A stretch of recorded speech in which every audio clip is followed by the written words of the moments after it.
friends, welcome back to my channel Learning with Miss Kaur. So I hope you all are well. हालचाल बताते रहिएगा.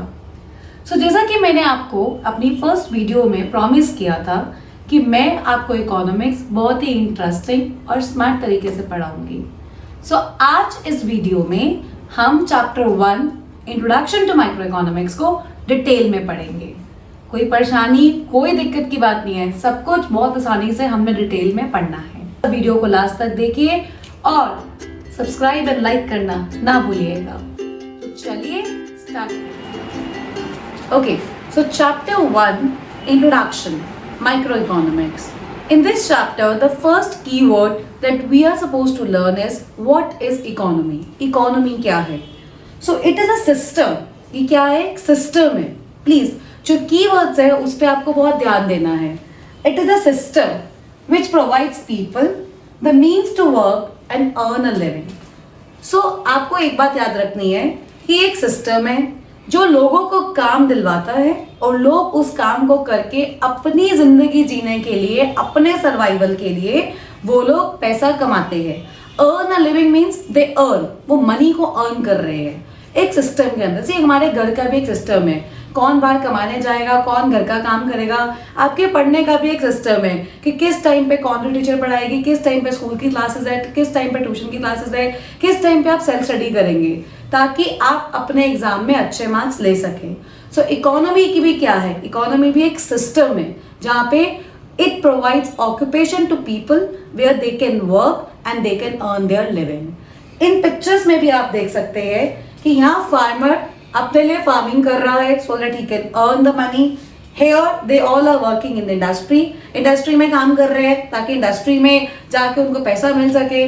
और hair ये technology से related काम कर रहे हैं, इंजीनियरिंग से रिलेटेड, सो दैट ये लोग अपनी मनी को अर्न कर सके. सो फार्मिंग मतलब एग्रीकल्चर, इंडस्ट्री मतलब ये इकोनॉमी के 3 सेक्टर्स है जैसे हम जब में क्लास 9-10 में पढ़े हैं.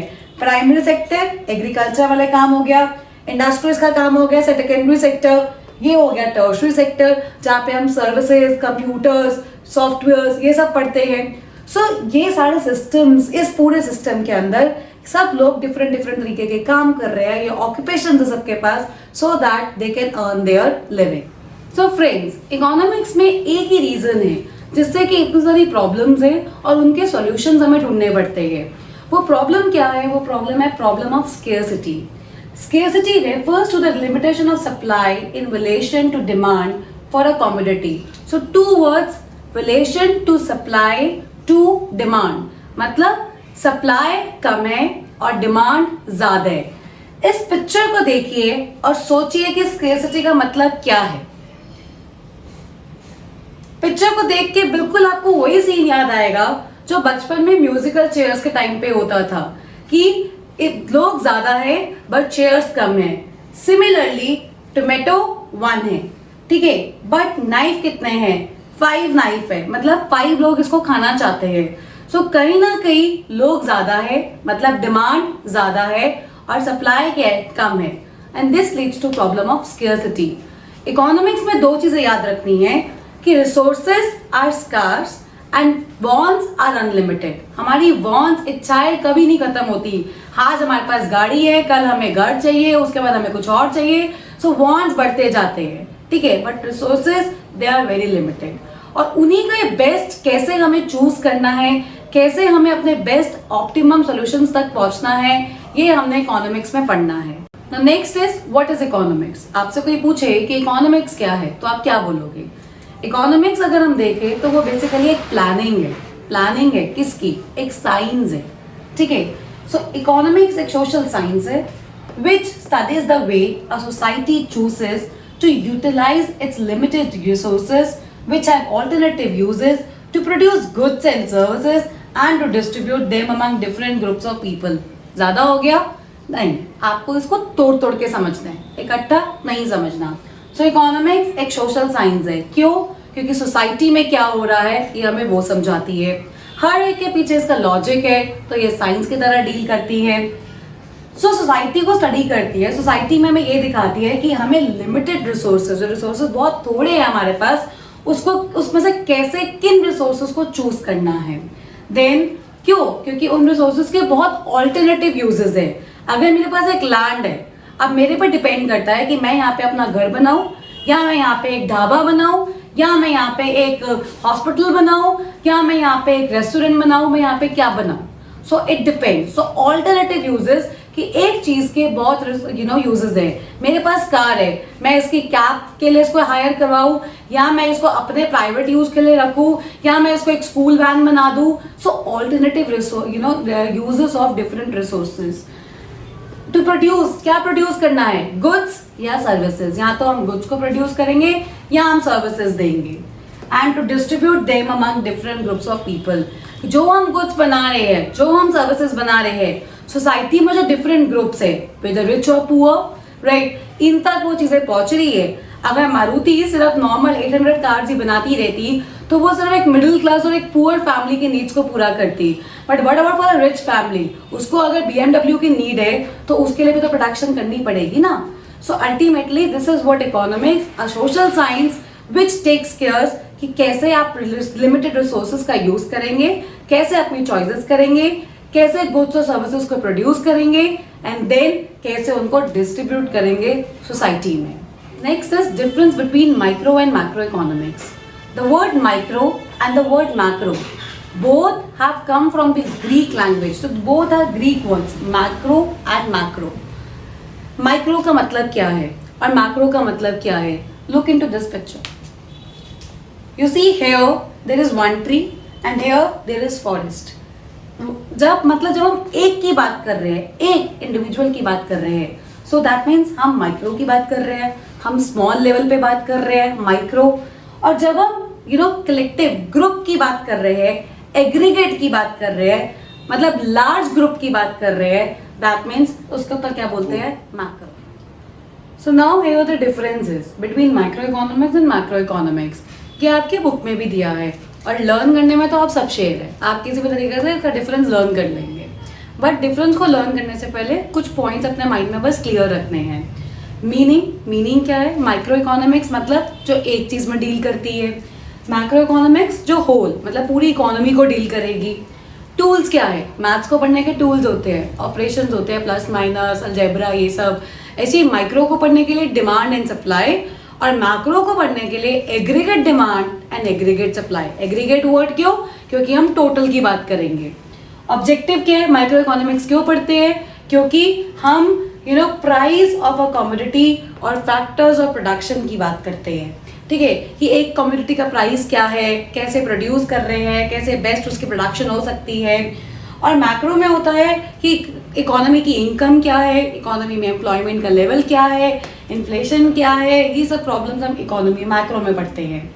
अदर नेम माइक्रो इकोनॉमिक्स को प्राइस थ्योरी भी बोलते हैं, प्राइस थ्योरी, और मैक्रो को हम इनकम एंड एम्प्लॉयमेंट थ्योरी भी बोलते हैं। ठीक है, इनकम एंड एम्प्लॉयमेंट क्यों? क्योंकि हम मैक्रो में इनकम और एम्प्लॉयमेंट की बात करते हैं। देन माइक्रो इकोनॉमिक्स में जैसे इंडिविजुअल इनकम की बात होगी, इंडिविजुअल आउटपुट की बात होगी, इंडिविजुअल प्रॉफिट की बात होगी। मैक्रो इकोनॉमिक्स में नेशनल इनकम की बात होगी, नेशनल आउटपुट की बात होगी। नेशनल आउटपुट मतलब GDP, टोटल आपने कितना प्रोड्यूस किया कंट्री के अंदर। एग्रीगेशन, ये लिमिटेड है, डिग्री ऑफ एग्रीगेशन से मतलब इसमें एग्रीगेट्स नहीं होते, इसमें टोटल सम अप बहुत कम होता है, और इसमें हाईएस्ट डिग्री ऑफ एग्रीगेशन, ज़्यादा से ज़्यादा कितना एग्रीगेट आप बात कर सकते हैं, कितनी मैक्सिमम एग्रीगेट आप प्रोड्यूस कर सकते हैं, आपकी इनकम है, that is what high aggregation, कितना आप मैक्सिमम से मैक्सिमम सम अप कर सकते हैं। सो डेफिनेशंस को पढ़ने के बाद अब हम चैप्टर के मेन टॉपिक पे आ गए हैं। Very important, examination point of view से इसके ऊपर क्वेश्चन पूछा ही जाता है। That is central problems of an economy. Central problems क्या है? सेंट्रल प्रॉब्लम्स मतलब कि अगर हम पूरी इकोनॉमी को बात करें तो मेजरली कौन सी ऐसी 3 प्रॉब्लम्स है जो इकोनॉमिस्ट फेस करते हैं। मैंने आपको स्टार्टिंग में एक वर्ड पढ़ाया स्केर्सिटी, कि स्केर्सिटी क्या है। स्केर्सिटी मतलब resources are limited, choices are more, तो आपको उसमें क्या करना है, डिसीजन लेना होता है कि किस रिसोर्स का किस यूज के लिए इस्तेमाल करें। सो सेंट्रल प्रॉब्लम्स, इसमें प्रोडक्शन, डिस्ट्रीब्यूशन और disposition of goods and services are the basic economic activities. Economy में हम प्रोड्यूस करते हैं, हम कंज्यूम करते हैं, हम डिस्ट्रीब्यूट करते हैं, ये 3 फंक्शंस इकोनॉमी में होते हैं। Then in the course of these activities every society has to face scarcity of resources. हर सोसाइटी ये सोचती है कि मैं इसको क्या प्रॉब्लम्स में फेस कर सकता हूँ। मेरे पास अगर एक लैंड है, अगर मैं फार्मिंग करनी है तो मतलब मुझे कुछ प्रोड्यूस करना है, और क्या पता मैं उस लैंड को कंज्यूम कर रही हूँ अपना घर बनाने के लिए। ठीक है, तो रिसोर्सेज तो स्कार्स है, हमें चूज करना पड़ता है कि कैसे हम उसको बेस्ट यूज कर सकें। But right, every society has to decide how to allocate the scarce resources. It leads to following central problems of an economy. और इसीलिए 3 central problems है हमारे पास। पहली प्रॉब्लम जो मेन है, that is what to produce in what quantities। हम produce ही क्या करें। शुरुआत करते हैं कि अगर हम देखें कि क्या हम लग्जूरियस कार्स प्रोड्यूस करें, कि क्या हम एक नॉर्मल मीडियोकर लेवल की कार प्रोड्यूस करें, क्या हम अच्छे वाला राइस प्रोड्यूस करें, या क्या हम एक नॉर्मल लेवल का राइस प्रोड्यूस करें, क्या हम बेस्ट से बेस्ट क्वालिटी की कोई चीज़ मैन्युफैक्चर करें, या हम एक मीडियोकर क्वालिटी का क्लॉथ मैन्युफैक्चर करें। सो ये चीज़ है व्हाट टू प्रोड्यूस, हम प्रोड्यूस ही क्या करें, सबसे मेन चीज़ आपको ये रखनी है। ठीक है, देन हाउ टू प्रोड्यूस, कि हम कैसे प्रोड्यूस करें, क्या हम लेबर का यूज़ करें या क्या हम कैपिटल का यूज़ करें, मतलब ह्यूमन पावर ज़्यादा लगाए या टेक्नोलॉजी ज़्यादा लगाए। That is how to produce, क्या मेथड होना चाहिए उसको प्रोड्यूस करने के लिए। Then for whom to produce, कि हम किसके लिए प्रोड्यूस कर रहे हैं, हम रिच के लिए पुअर प्रोड्यूस कर रहे हैं, हम पुअर के लिए प्रोड्यूस कर रहे हैं, सोसाइटी के कौन से ग्रुप के लिए हम क्या प्रोड्यूस कर रहे हैं। That is what for whom to produce, किसके लिए प्रोड्यूस कर रहे हैं। व्हाट टू प्रोड्यूस को डिटेल में समझेंगे। व्हाट टू प्रोड्यूस, किसके लिए प्रोड्यूस करना है। ठीक है, व्हाट टू प्रोड्यूस, क्या प्रोड्यूस करें। ठीक है, क्या प्रोड्यूस करें, ये बात याद रखनी है। व्हाट टू प्रोड्यूस, जैसे अभी जब लॉकडाउन हुआ तो हमारी गवर्नमेंट ने सोच लिया कि भैया इस टाइम पे तो हमें मेडिकल इक्विपमेंट्स की ज़्यादा ज़रूरत है। सो उन्होंने सारा अटेंशन अपना मेडिकल इक्विपमेंट्स को प्रोड्यूस करने में दिया। देन उसके बाद लगा रामदेव जी आए, उन्होंने पतंजलि के प्रोडक्ट्स में देखा कि भी लोगों को इम्यूनिटी को बिल्ड करने के लिए उन्होंने एक मेडिसिन निकाल दी कि इस टाइम पे इस मेडिसिन की ज़्यादा रिक्वायरमेंट है। इंस्टेड ऑफ बाकी प्रोडक्ट्स को ना देखते हुए उन्होंने पहले इम्यूनिटी को बिल्ड करने के लिए मेडिसिन बनाई। So what to produce, decision लिया गया कि क्या प्रोड्यूस करना है। देन उसके बाद हम न्यूज़ सुन रहे हैं कि जो चाइना हमारे बॉर्डर्स के पास है, सो अल्टीमेटली अब बॉर्डर्स के पास है मतलब कहीं ना कहीं अटैक ना कर दे। सो अब जो अटेंशन है वो किस पे अटेंशन है, सारा का सारा वो अटेंशन है कि डिफेंस के इक्विपमेंट्स को बढ़ाया जाए ताकि हमारी आर्मी स्ट्रांग रहे। सो टाइम टू टाइम ये सोचना पड़ता है कि किस टाइम पे हमें क्या प्रोड्यूस करना है जो किसको बेनिफिट करेगा। This is what we have to understand. So selection of goods and services to be produce and the quantity to be produce of each selected community, कि कितनी क्वांटिटी रखनी है, किस और क्या प्रोड्यूस करना है। That is what we need to understand. इस पिक्चर में देखिए पतंजलि प्रोडक्ट्स डिपेंड्स कि क्या प्रोड्यूस करना है। देन सेकेंडरी सेक्टर की एक्टिविटीज, मशीन्स कौन सी चाहिए इस टाइम पे, जैसे मेडिकल इक्विपमेंट्स बढ़ाने थे तो क्या चाहिए। ठीक है, देन आर्मी के इक्विपमेंट्स, कहीं वॉर की सिचुएशन है या कुछ है तो आपको कौन से इक्विपमेंट्स आपके पास और होने चाहिए। So next is how to produce. अब हमें प्रोड्यूस कैसे करना है। देखो, हमें कुछ भी प्रोड्यूस करने से पहले सोचना पड़ता है कि हमें इसके अंदर लेबर चाहिए या हमें इसके अंदर पहले कैपिटल चाहिए। सो सिलेक्शन ऑफ टेक्निक, ये वर्ड बहुत इंपॉर्टेंट है। सिलेक्शन ऑफ टेक्निक, कि आप कौन से टेक्निक का यूज करेंगे। To be use for production of goods and services, कि जो भी गुड्स और सर्विसेज को प्रोड्यूस करना है उसके लिए आपकी टेक्निक क्या होनी चाहिए। So techniques are classified as LIT मतलब labour intensive technique, CIT means capital intensive technique, कि आप ज़्यादा लेबर का इस्तेमाल कर रहे हैं या कैपिटल का इस्तेमाल कर रहे हैं। आप मुझे खुद ही बताइए कि अगर आप एक ऐसे एरिया में हैं जहाँ पे आपको चीपली लेबर मिल सकती है, सस्ते में मिल गई, सो आप क्या कैपिटल का यूज़ करेंगे? नहीं, आप लेबर को एम्प्लॉय करेंगे कि चलिए आइए और सारी लेबर को लगा देंगे उस काम को करने के लिए। और जहाँ आपको पता है कि कैपिटल का यूज हो सकता है, जहाँ मैं मशीनरी से उस चीज को चेंज कर सकती हूँ, वहाँ आप किसका इस्तेमाल करेंगे? वहाँ आप कैपिटल का इस्तेमाल करेंगे।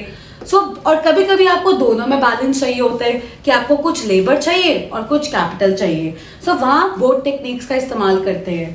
सो this is what how to produce. आपको चूज तो करना है कि आपको टेक्निक कौन सी लगानी है उस चीज को प्रोड्यूस करने के लिए। आप इस पिक्चर में देखिए, इस पिक्चर में बहुत सारे लेबर इन्वॉल्व है और इस पिक्चर में कैपिटल इन्वॉल्व है। तो ये लेबर इंटेंसिव टेक्निक हुई और ये कैपिटल इंटेंसिव टेक्निक हुई। सो हाउ टू प्रोड्यूस में हम यही देखते हैं कि किसी चीज को प्रोड्यूस करने के लिए हम कौन सी टेक्निक का इस्तेमाल करेंगे, कौन से मेथड का यूज करेंगे। Next is for whom to produce. whom to produce मतलब किसके लिए प्रोड्यूस करना है। सोसाइटी में ऐसे देखो, सोसाइटी सारी सेम नहीं है, पांचों उंगलियां एक बराबर नहीं होती। सो हर कोई अमीर नहीं है, हर कोई गरीब नहीं है, हर कोई मिडिल भी क्लास में भी नहीं आता। सो जिस तरीके से सोसाइटी में लोग हैं उस अकॉर्डिंगली सोसाइटी में हर कैटेगरी के लोगों की नीड्स फुलफिल हो सके। सो इकोनॉमी में हर चीज वैसे ही प्रोड्यूस होती है। So this problem refers to the selection of category of people. Category of people मतलब कौन से ग्रुप के लिए प्रोड्यूस करना है। Who will ultimately consume the goods, किसकी अभी सबसे ज्यादा नीड है, किस ग्रुप को सबसे ज्यादा अभी नीड है। Whether to produce goods for more poor and less rich और more rich and less poor, कि हमें किसके लिए प्रोड्यूस करना है। देखो जब लॉकडाउन हुआ सो लोगों को, जितने हमारे मजदूर थे जिनको हम वापस भेज रहे थे, तो सबसे पहले नीड क्या हुई, क्या उस टाइम पे ये नीड हुई कि हम कुछ रिच पीपल के घर जाके पूछे कि उनके घर में राशन है कि नहीं है। उस टाइम पे नीड ये थी कि जो ये मजदूर बाकी सिटीज से जो हमारी कमा रहे उसमें रह गए हैं, दिल्ली जैसे शहर में या बड़े शहरों में, सो अल्टीमेटली उनको सेफली उनके गाँव में वापस पहुंचाना है। और अगर नहीं पहुंचा पा रहे तो एटलीस्ट उनको खाना मिल जाना चाहिए। सो बहुत लोग खाने की नीड दे रहे थे, गवर्नमेंट प्लान चला रही थी, उनको उनको मील्स पहुंचा रही थी। सो दैट मीन्स ये देखना पड़ता है कि उस किस टाइम पे इकोनॉमी में किसको प्रेफरेंस दे के किसके लिए क्या प्रोड्यूस करना होता है। और देन जैसे आप ये दो गाड़ी नॉर्मल टाइम्स का एग्जांपल ले तो दो गाड़ियों का एग्जांपल है। भाई हर बंदा चाहता है कि उसके पास अपनी गाड़ी हो। आपके पास कौन सी गाड़ी है कमेंट बॉक्स में लिख के जरूर बताइएगा, ठीक है। सो गाड़ी का होना सबको बहुत इंपॉर्टेंट लगता है। मेरी भी ड्रीम है कि मेरे पास भी गाड़ी हो, छोटी हो बड़ी हो वो अलग बात है, बट गाड़ी होनी चाहिए। सो यहाँ पे एक मेरे पास लग्जूरियस कार है, एक मेरे पास नैनो है, दोनों गाड़ियां हैं, दोनों मेरे अकॉर्डिंगली मेरी नीड को पूरा कर रही हैं। बट सोसाइटी को ये देखना पड़ता है कि होम टू प्रोड्यूस, हम अगर एक रिच सेक्शन के लिए एक लग्जूरियस कार को प्रोड्यूस कर रहे हैं तो हमें एक पुअर सेक्शन को देखते हुए या एक मीडियोकर मैन को देखते हुए उसकी इनकम के अकॉर्डिंग भी एक कार हमारे बजट में होनी चाहिए। सो उन्होंने उस तरीके की कार भी प्रोड्यूस करके रखी है, ठीक है। सो आपको ये समझना है, ये central problems of economy, what to produce, how to produce and whom to produce. और let me remind you again, examination point of view से ये टॉपिक बहुत इंपॉर्टेंट है। सो फ्रेंड्स, ये हमारा था फर्स्ट चैप्टर के टॉपिक। जितने मेन इंपॉर्टेंट टॉपिक्स थे फर्स्ट चैप्टर के, मैंने अपनी तरफ से सारे कवर करने की कोशिश करी है। फिर भी किसी को कोई भी टॉपिक में डाउट हो या और उसकी डीपर एक्सप्लेनेशन चाहिए तो आप कमेंट बॉक्स में मुझे मैसेज कर सकते हैं या मेरी मेल आईडी डिस्क्रिप्शन बॉक्स में गिवन है, आप मेरी मेल आईडी पे मुझे मेल कर सकते हैं ताकि मैं आपको और उसको एक्सप्लेन कर सकूं। कोई भी डाउट हो आप मेरे से आराम से पूछ सकते हैं। सो मिलते हैं फ्रेंड्स नेक्स्ट वीडियो में, और जो नेक्स्ट वीडियो का टॉपिक है that is unit 2 consumer equilibrium and demand. So उस टॉपिक को डिटेल में पढ़ेंगे। Till then bye bye, take care, stay safe. 1 minute like and subscribe जरूर करिएगा।